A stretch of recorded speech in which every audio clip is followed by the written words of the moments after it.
City ಬೆಂಗಳೂರಿನ ಸಸ್ಯಕಾಶಿ ಲಾಲ್ಬಾಗ್ನಲ್ಲಿ ಈ ಬಾರಿಯ ಗಣರಾಜ್ಯೋತ್ಸವ ಅಂಗವಾಗಿ ಜನವರಿ 18ರಿಂದ 28ರ ತನಕ 215ನೇ ಫಲಪುಷ್ಪ ಪ್ರದರ್ಶನ ನಡೆಯುತ್ತೆ. ಈ ಬಾರಿ ಹಲವು ವಿಶೇಷತೆಗಳೊಂದಿಗೆ ತೋಟಗಾರಿಕಾ ಇಲಾಖೆ ಸಿದ್ಧತೆಯನ್ನ ಮಾಡಿಕೊಂಡಿದೆ. ಹಾಗಾದ್ರೆ ಹೇಗಿದೆ ಸಿದ್ಧತೆ ಅಂದ್ರ ತೋರಿಸ್ತೀವಿ ನೋಡಿ. ಜನವರಿ 16ರಿಂದ 215ನೇ ಫಲಪುಷ್ಪ ಪ್ರದರ್ಶನ.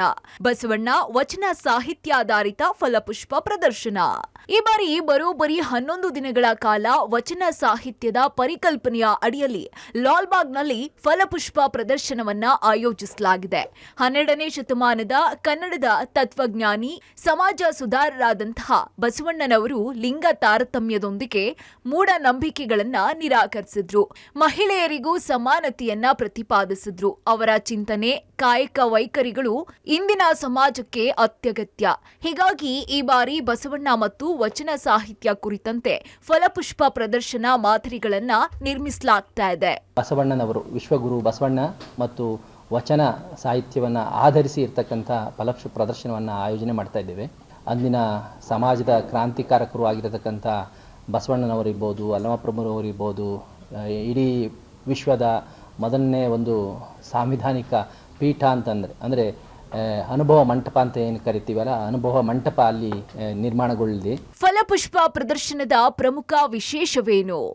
10 ಅಡಿಯ ಬಸವಣ್ಣನ ಪ್ರತಿಮೆ ಮತ್ತು 30 ಅಡಿ ಎತ್ತರದ ಅನುಭವ ಮಂಟಪ ಈ ಬಾರಿಯ ಪ್ರದರ್ಶನದ ಪ್ರಮುಖ ಆಕರ್ಷಣೆ. ಅನುಭವ ಮಂಟಪದ ಮೂಲ ಪ್ರತಿರೂಪದ ರಚನೆಯನ್ನ ಐರನ್ ಫ್ರೇಮ್ ವರ್ಕ್ ನಿಂದ ರೂಪಿಸಿ ಅದಕ್ಕೆ 750 ಕೆಜಿಗೂ ಹೆಚ್ಚು ವೈರ್ ಮೆಶ್ ಅಳವಡಿಸಿ 10,000ಕ್ಕೂ ಹೆಚ್ಚು ಫ್ಲೋರಲ್ ಫೋಮ್ಗಳನ್ನ ಬಳಸಿ ಅಂತಿಮ ರೂಪ ಕೊಡಲಾಗಿದೆ.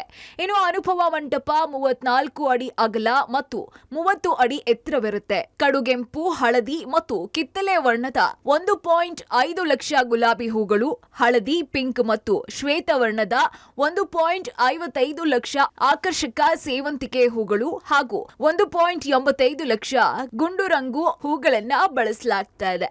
ಇನ್ನು ಈ ಎಲ್ಲಾ ಹೂಗಳು ಸೇರಿ 4.8 ಲಕ್ಷ ಹೂಗಳನ್ನ ಒಂದು ಬಾರಿಗೆ ಬಳಸಲಾಗ್ತಾ ಇದೆ.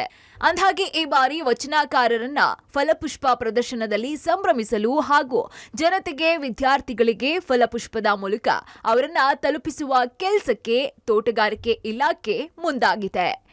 Madesh, public TV, Bengaluru.